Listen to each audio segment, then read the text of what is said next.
pause in life's pleasures, count its many tears, while we all sup sorrow with the poor. It's a voice that will linger forever in our ears. Oh, hard times come again no more.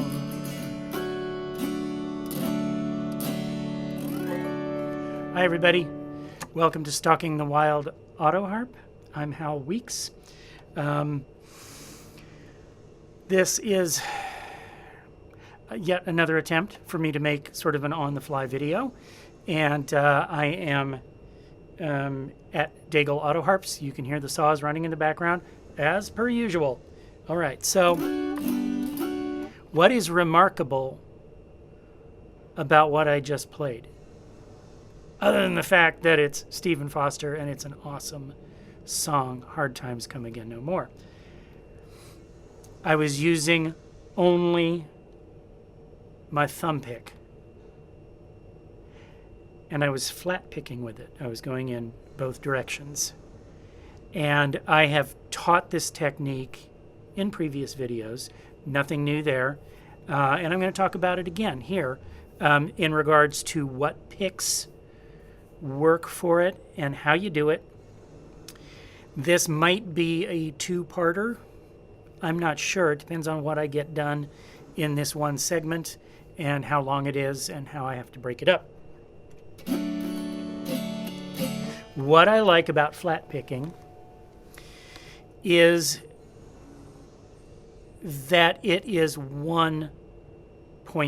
You don't want your accompaniment to be too busy behind your vocal. This is something that I am very guilty of, and I've been working hard on really thinning out what I do so that it doesn't detract from my vocal, because as I listen to the pros,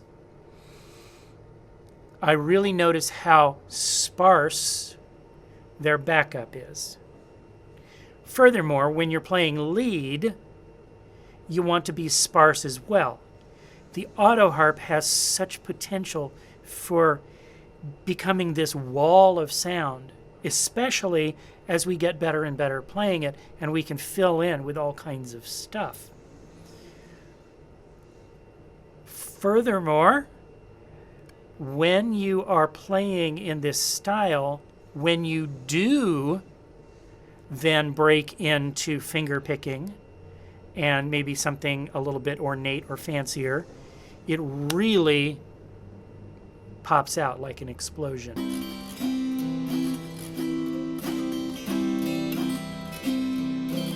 Thumb pick only. Notice that I'm playing down at the bottom in the guitar range.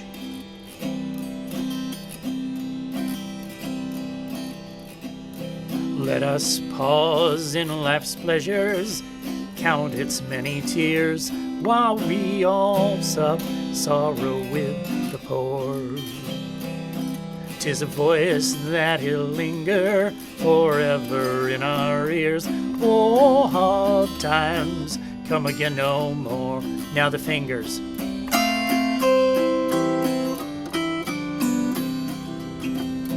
While we seek mirth and beauty, and music light and gay, there are frail forms fainting at the door. Though their hearts would be merry, they're sighing all the day. Oh, hard times come again no more. It's the song, the sigh of the weary. Hard times come again no more. Many days you have lingered around my cabin door. Oh, hard times come again no more. Now the fingers.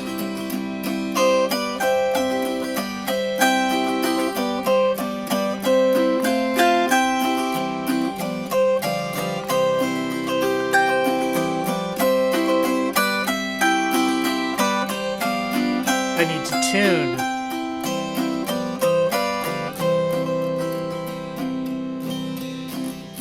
that's by way of illustrating to you how then when you do start using the finger picking and the melody strings up high and everything, the music moves from real backgroundy to real foregroundy.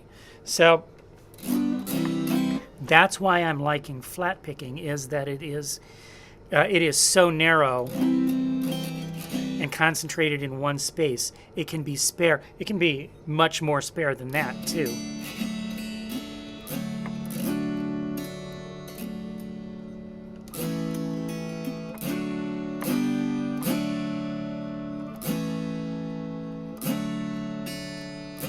Let us pause, now I'm back in D. Pause in life's pleasures and count its many tears, while we all sup sorrow with the poor. Less is more. So, how do you do it? Well, there is the technique of doing it, and then there are recommended picks for doing it. I'm not using a flat pick, but I can use a flat pick, and I'm going to show you that later. So watch for that. Right now, I am using a Golden Gate Extra Heavy thumb pick. Those look like this. I, however, will modify mine. I round the tip off just a little bit because the point causes it to drag when I pick backwards with it. So I am in the habit of rounding it off just a little bit. To round it off, I use a pair of heavy-duty nail clippers.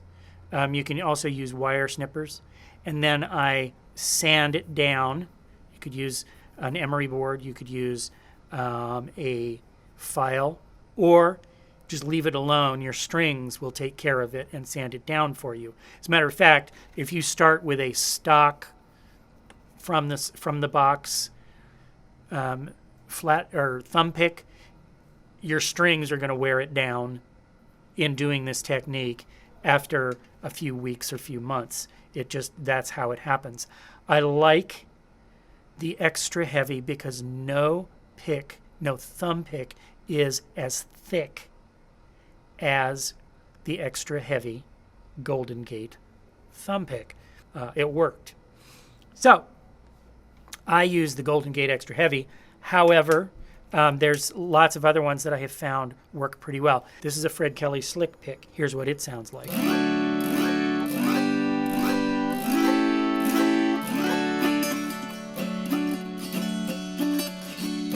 Now, believe me, I have spent a lot of time comparing these thumb picks in this technique. How's it going? And I like the thicker ones, but this one has a really nice action to it too. There's also thumb picks that are shaped like a flat pick. You guys know what I mean by a flat pick, right? Like a guitar pick. Like this is a flat pick, and I'm going to show you this later. There are thumb picks that are shaped like flat picks. Most of them are too thin for my taste. But this is a technique that I learned how to do with a thumb pick, not a flat pick. And I think it's important to do it with a thumb pick of some kind that attaches to your thumb, because that way you can break out and do finger picking and then go back to this style. So if you use just a regular Dunlop flat pick, nothing remarkable about this, it sounds like this.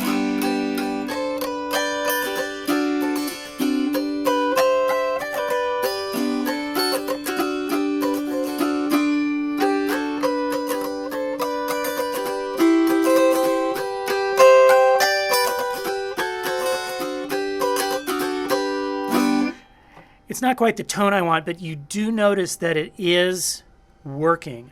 I am flat picking my Autoharp with a thumb pick. And this is just a regular Dunlop thumb pick. It's going to wear down faster. And its tone is not as warm as my Golden Gate. That's the only difference. But you can learn to do it using a regular shape of the thumb pick. So, how do I do it? I do it by, first of all, I like to touch the top of the pick with my finger like this. So it's almost like I'm holding a flat pick. If I was holding a flat pick,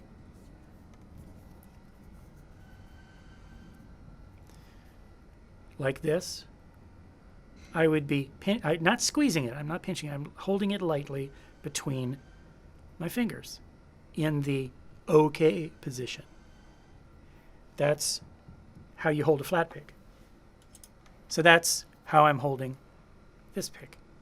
It's like that.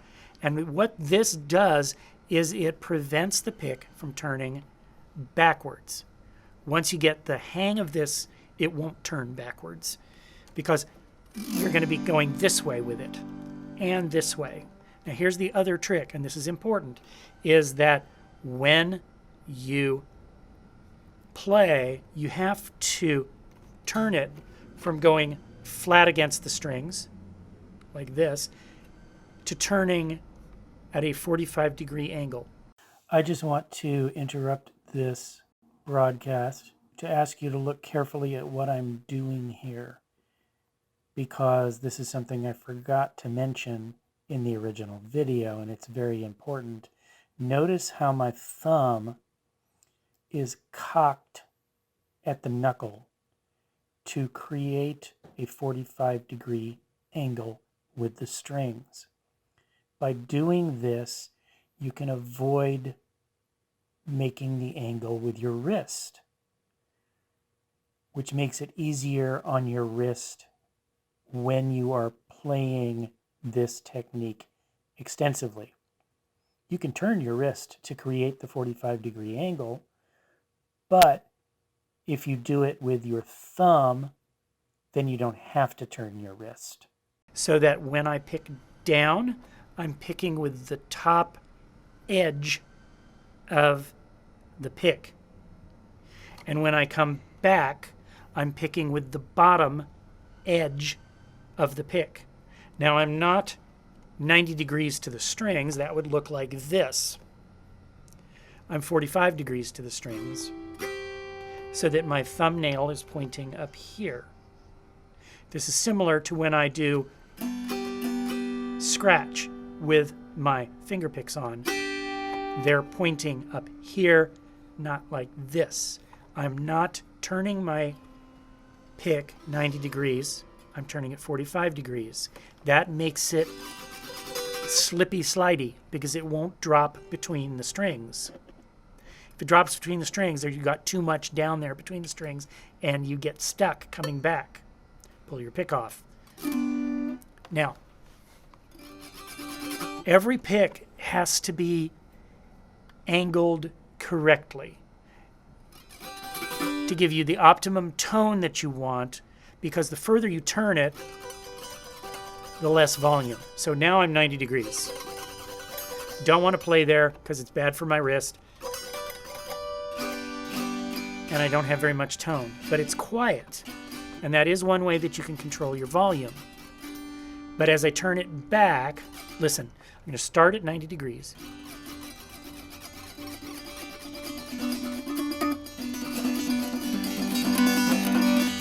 Now I'm too far because I'm getting a lot of drag coming back this way, and I can't do it. So every pick you kind of have to rotate it like this to find that optimum place for volume and control and slip slidiness. That's the secret of doing this. The other secret is to turn your forearm. Don't scrub. Don't do this. Instead, that looks like grating cheese. You could probably do that on your Autoharp, but I wouldn't recommend it. Instead, turn your wrist and let it bounce.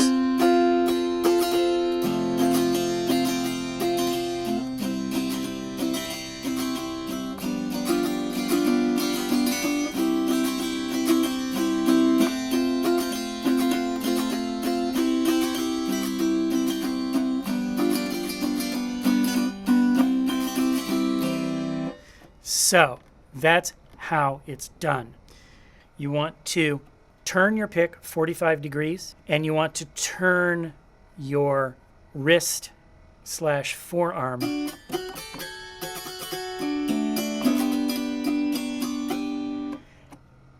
you can hold the pick lightly along the tip. I'm just setting my finger there along the edge like that. You can use a round pick seems to work better for me, and that's just generally the basics of how this is done. I will tell you, it took me a long time to learn how to do it, so you got to be patient and don't practice it too long. If you're tense, it can really wear out your elbow, so go easy on yourself. Just do it for a few minutes and then chill out on it till the next day.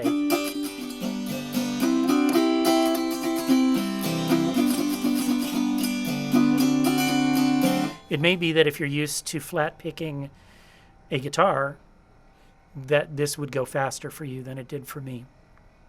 But it really took me years to master it. It's a great technique. I have run on for 20 minutes now, so I am going to take a break. We're going to have a second episode or a second segment of this tutorial to talk about the picks themselves, the whys, and also how you can get a flat pick into the picture.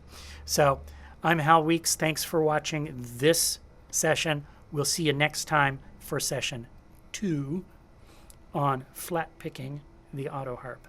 Bye-bye.